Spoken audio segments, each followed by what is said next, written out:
Hey everybody, welcome back to Magic Orthodoxy. My name's David, and this is a magic review.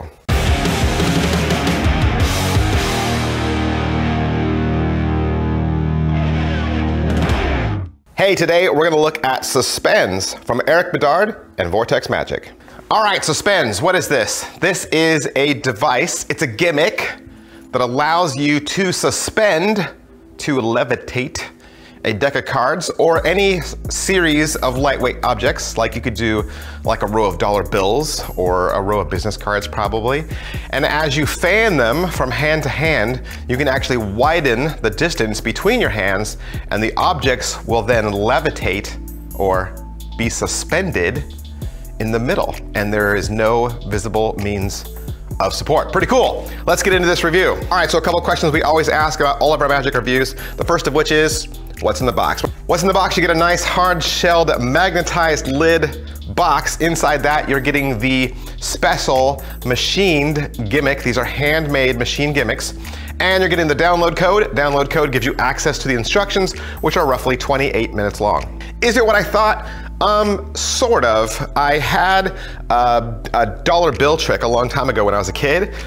It was a balancing bill effect where you had $1 bill, that was the gimmicked bill, and you took your own bill or a borrowed bill and you laid the bill on top, right? And then as you slid the top bill out, you could actually slide it further and further and further and further and further and further, just so that the two bills were barely touching. And then with this hand, you could just let go, and then the two bills were suspended on each other. And then you could slide it back together, show the two bills, and hand their bill back to them.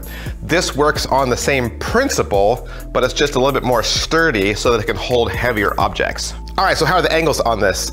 You can flash. You can flash on this, but Eric is gonna teach you, or at least he's gonna try to teach you, how to get around that. What about inspectability? Can it be inspected? Really, the objects that you're levitating are the only things that you would have be inspectable, and there's nothing gimmicked about them. You're not using a trick deck. There's no trick cards, no trick bills. Hopefully, you're ringing in and you're ditching the item, so there should never be anything left to inspect. What's the overall quality and production value of the video? The video's shot well. It's all done with like one steady shot where he's sitting in like a really formal dining chair. It's almost like a Santa throne. And then there's a handy cam that's kind of a little shaky that they use for close-ups. Sometimes he brings in a spectator if he needs to do a trick with somebody else. I don't believe there's a microphone because it seemed a little echoey at times and a little like hard to hear at times. He's in a really nice living room setting. He's well dressed. As far as what's taught on the video, he'll spend the beginning amount of time talking about just the history of it. I think there's like 3 or 4 minutes just of how he came up with the idea. Then he's gonna go over how to care for the gimmick. Then he's gonna talk about how to ring it in, how to use it, and then he's gonna give you 2 different tricks. One is just a deck suspension where you pull their selected card out, and the second one is a trick where all the cards turn blank except their selected card. Is it well made? I think it's well made. It is, and I kind of figured it out as soon as I took it out of the box. I knew right away what it was. It's a familiar object. You've seen this before, more than likely. And he even talks about how you could reinforce this gimmick. If you were kind of a handy person, you could probably make this a little stronger, and you could also make it a little bit more fluid, maybe. How much practice does this require? It will feel a little awkward. It is, because you're holding your object, you're holding your deck of cards, and you're holding the gimmick. So there's more than one thing that you're holding, which is why I said at the beginning that you could flash. So I definitely think this is gonna take some practice.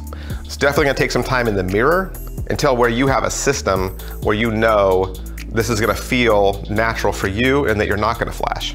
How much setup and reset is there? There's really none. It's just the load and the ditch, ringing the gimmick in and out, that's all.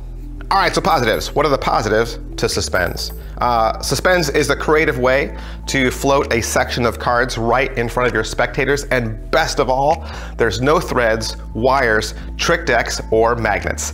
Bedard has created a fun surprise that works great in both close-up and parlor setting. Negatives. All right, so what are the negatives? You know, like we say around here, there's negatives to everything. And these are just the negatives that I see. They don't have to be the negatives that you see. The first of which is the price. All right, let's just throw out price. It's $55. 55 bucks, and you're getting a tiny little box, and inside that, you're getting a tiny little thing. Price point wise, it doesn't really feel to match. Like, it doesn't really feel like you're getting $55 worth of boom for your buck. I get it though. These are precision made, they're handmade. Probably each one has to be done, you know, one at a time. And there's probably some, you know, bigger tools involved that make these things. I get it, but there should have been some way to pass some savings on, because I think when you open the box, there's a bit of underwhelmness that you get when you see it, and you think, wow, I think this could have been 30, right? Or maybe skimp on the fun little boxes and package it differently so that there's some sort of savings. Definitely feels high priced. Second thing, let's talk about flashing for a second. I did mention that you could flash, and Eric Bedard flashes in the video a lot. Now, you could say, well, it's an explanation video and he doesn't need to worry about flashing because it's not a real world setting. I get it, but that doesn't put any confidence in me as a viewer while I watch it. I should be able to watch you perform it perfectly so that I have the hopes that one day I can perform it perfectly.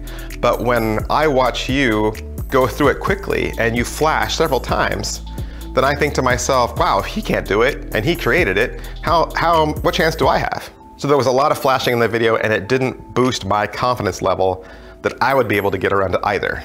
So I really wish there was some better edits or some extra takes that they could have shot, just so that they could have presented the effects a little better. Who would like this? I think somebody that's looking to put a fun beat in between magical events. I don't think Suspenz is a magic trick in and of itself. I think it's a gimmick that allows you to do something shock and awe and visual, but it should happen in the offbeat. You know, like, you're already gonna add this to a card trick that you already know how to do. You know, that's kind of how I see it.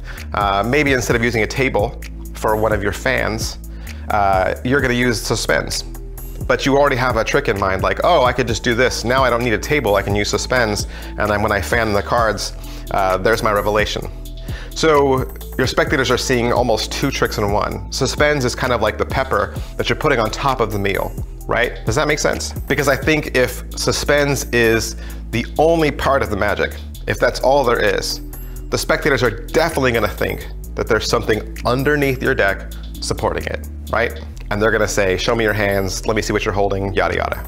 I think this would be fun in a bar setting or a corporate setting where you're doing walk around, you don't have a table, and there's a lot of ambient noise. I think this would be great for kids magic as well, because I think it'd be a fun kids magic trick. I think kids would be like, what? You know, I don't think kids would react to it the same way as adults. All right, so that's pretty much everything I can say about Suspenz from Eric Bedard and Vortex Magic. Of course, I want to thank Murphy's Magic Supplies for allowing me to have this so that I could do the review for you. And if you would like to purchase it for yourself, you can find it wherever quality Murphy's Magic products are sold. Thanks, bye.